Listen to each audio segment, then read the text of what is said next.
There are a couple new Switch game combo packs that apparently were leaked from a UK ratings board that I want to tell you guys about today. Then we also have to talk about the ongoing chip shortage and how it may affect the upcoming holiday season, especially when it comes to Nintendo Switch and Nintendo Switch OLED sales. And then the big talking point today is the fact we now have Eurogamer corroborating a report that states that we will be seeing both Game Boy and Game Boy Color systems for sure come to the Nintendo Switch Online service, and the fact that there could even be an additional system that has not been announced yet.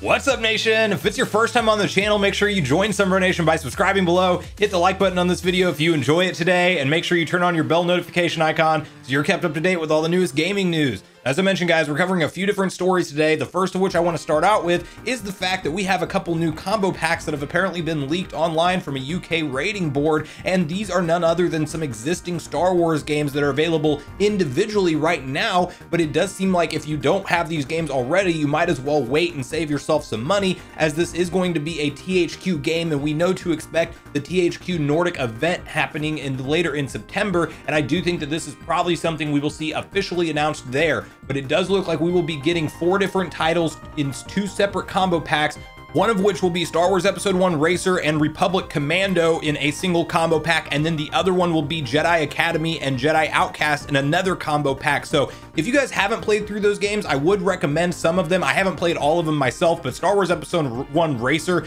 has super nostalgia for me back in the day from the N64 era, and it does look great on the Switch, and it is one that I would definitely recommend checking out. And then I also vaguely remember playing through Jedi Academy, which I will probably, if these games come out at a reasonable price point, maybe like a $30 combo pack for each of them, I would be happy to pick these up and check through them and see what they have to offer, as I haven't played, half of the games in there. As Republic Commando, when that originally came out, I watched the trailer, but I never went into the eShop and downloaded it or picked it up physically. I don't even know if you can get it physically out, actually, so hopefully these will be a physical option, as definitely that's always my first choice when it comes to games, is I would like to get them physical whenever possible, and I will only typically get them digitally if that's the only option. But I would love to know from you guys in the comments down below if you have any interest in these Star Wars combo packs, and if you'll be picking them up, or maybe if you've already picked them up and it's not really something that you're looking forward to. But then from there, guys, I do want to talk about an ongoing situation that is affecting really everything, and especially gaming, when it comes to production and being able to find systems on shelves. If chances are, if you guys have been on the hunt for anything like an Xbox Series X or a PlayStation 5, you've noticed that it was extremely hard to find those consoles still to this day, and people pretty much just have to wait for random online retail drops to still find those consoles. And then I do remember going through 2020 barely ever seeing Nintendo Switches on sale on shelves. I mean, at certain points they did come back into stock, but it was kind of few and far between throughout a lot of the year of 2020. And we now have a major supplier by the name of Toshiba, that you guys probably recognize the name of, that has actually stated that they will have ongoing issues, and they do manufacture some of the components of the Nintendo Switch itself. So, as we get closer to the holiday season, and we've even had Nintendo mention in investor meetings that they may or may not be able to hit their sales targets based off of supply constraints. So, this is something that could be popping up again. So if you're looking to get a Switch base model, you may want to grab it now. If you're looking to get an OLED one, I would be looking out for the pre-orders, because it does appear that we may be around kind of another short squeeze for these kind of console restock issues that we typically see ramp up, especially around the holiday season. But I do want to quickly hop over to Nintendo Life and read through the article that kind of outlines this issue. An ongoing topic in consumer electronics over recent months has been the challenges in manufacturing, specifically due to issues obtaining key materials for producing chips and components. It's affected game consoles along with various other products. For example, Sony and Microsoft have both struggled to keep up with demand for the PlayStation 5 and Xbox Series X and S. As for Nintendo, it's made it clear in its annual financial report that it believes that it can source the resources it needs for manufacturing, but that there is still uncertainty that it'll fully keep up with demand for the Switch. One major company in the technology manufacturing industry, Toshiba, has now outlined that it expects supply issues to run well into next year. As reported by Bloomberg, from a name I'm not even going to try to pronounce, guys, a director in charge of semiconductors at one of the company's units highlighted that the video game customers are among the most concerned about the issues. He was quoted here saying, "We consider which customer faces the most severe situation, such as the risk of a whole production line halting or business getting obliterated without the supply of chips. Game console makers are among the customers marketing the strongest demands, and I'm sincerely sorry for the frustration, as none of them have a 100% satisfaction." In terms of which parts Nintendo uses from Toshiba, this iFixit teardown of a launch model highlights that the 32GB of internal memory in the system is sourced from the company. Of course, manufacturing and parts used continually evolve, but Toshiba's warning point to a wider ongoing issue in consumer technology manufacturing. They then covered a tweet from the infamous Takahashi Mochizuki in which he states, "Exclusive, game console supply for coming holiday season and even next year doesn't look good. If you were planning to buy a Switch OLED model, be sure to get first batch." So I just wanted to put that warning and update out there for anybody who may be hunting for a console this year, as you know, it does look like this chip shortage situation is going to continue for the foreseeable future and well into next year, according to Toshiba, and they're obviously just one of many manufacturers, so it remains to be seen how hard it will really be to find Switch OLED models and probably even Switch base models as we go through the holiday season, but it does appear that it's not going to be easy, and if you have that on your shopping list, I would definitely try to keep your eyes out for, you know, surprise pre-orders, maybe day one drops, because I'm sure most stores, when the Switch OLED releases, will have some separate stock that was not a part of the pre-order stock that will be available for day one purchase. So really keep your eyes and ears tuned to some news sources, keep on Twitter with notifications on for things like console restocks, because that's really one of the only ways that you can find these high demand items, especially as we get closer to holiday season 2021.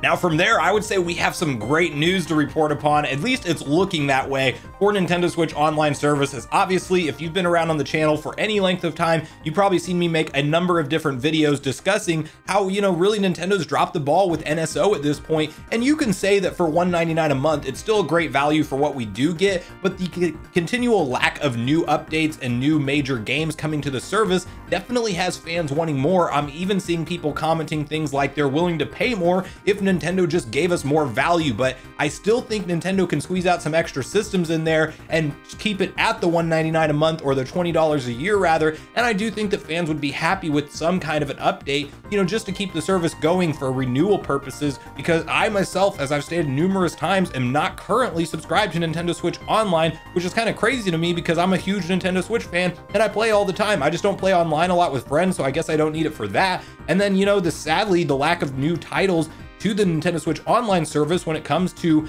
NES and SNES, I've gone through the ones that I've wanted to play, and I really just don't have a reason to resubscribe right now. So I am happily waiting for Nintendo to drop us some new news. We do know the heavily rumored Nintendo Direct in September is right around the corner, and we are all just waiting for Nintendo to tweet out that it is officially announced, and we will definitely have our eyes on next week, as there is a lot of reason to believe that September 8th may be the date.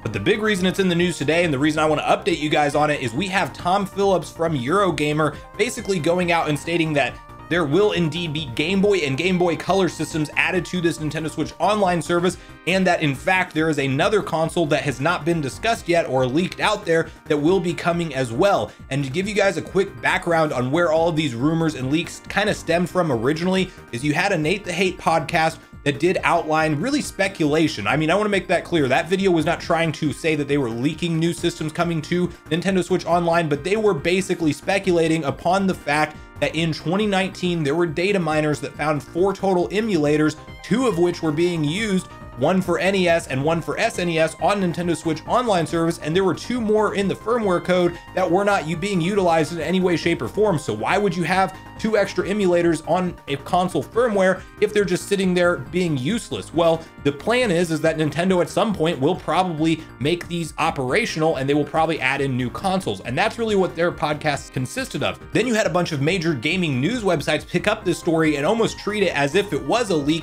However, you had Nintendo Life, who is very credible and has a great reputation at having some inside sources for certain things, and they went out and said that they can indeed confirm from their own sources that Game Boy and Game Boy Color systems are coming to the Nintendo Switch, but that's all they knew. Now, as of today, we have to hop over to Eurogamer real quick and read through the article that they published today, just so we're all on the same page with how this is looking and what this means for the future of Nintendo Switch Online. So straight from Eurogamer today, September 3rd, Tom Phillips wrote the following article. Nintendo is set to add Game Boy and Game Boy Color titles to Nintendo Switch Online, Eurogamer sources have confirmed. Word that Nintendo will bulk up its Switch Online back catalog first broke earlier in the week via the Nate the Hate podcast, which discussed various possible handheld games Nintendo could bring to Switch subscription offering. Nintendo Life sources then offered their own confirmation. Now Eurogamer has been able to separately corroborate these reports, and we have heard that other retro platforms are also on the cards. Nintendo Switch Online Classic library includes around 80 NES games and 50 SNES games, though totals vary between regions. It's fair to say that many, if not all, of these platforms' biggest games are now available via the service, and fans are keen for something fresh.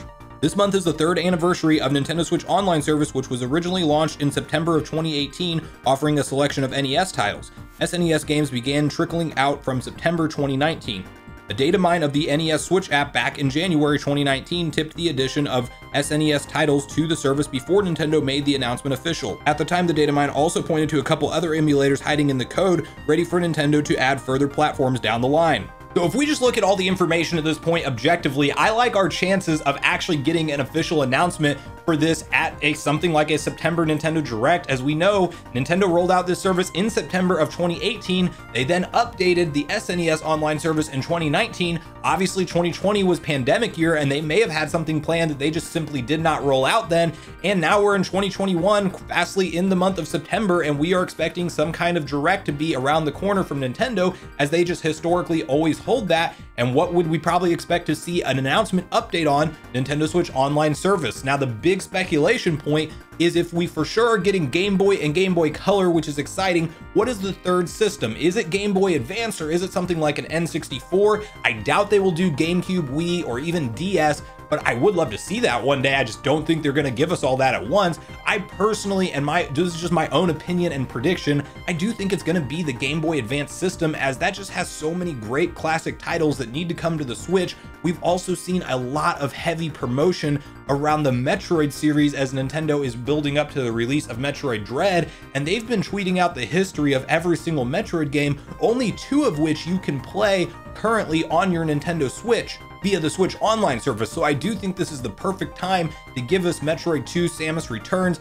and to give us Metroid Fusion on the Game Boy Advance. And I think that that's probably the lineup that we actually see them announce, initially, with a bunch of other, fan classics. I mean, I don't know what all licensing they'll get, because there's obviously a ton of third-party hits that came out on the Game Boy Advance and even the Game Boy Color. And like, will we get Pokemon games? Like, that's a big talking point. Will we get some of the series classics that we want to see, like Golden Sun and a bunch of others? I'm personally hoping for the Gunstar Heroes Game Boy Advance game, as I never got to play that one, and I was a huge fan of Gunstar Heroes back on the Sega Genesis. But there's a ton of different titles that are incredible. Zelda Minish Cap, the Oracle games potentially coming as part of the Game Boy Color pack. I mean, they can go all out if they want to, or they can, release maybe 10, 15 titles at something like a Direct, and then just kind of slowly drip feed us the rest, which I do think is more likely for Nintendo to do, as they like to make the headlines and get people talking again slowly throughout the year. But guys, this is a big update and a big development, and I'm really excited. And I do truly believe we're around the corner from this official announcement.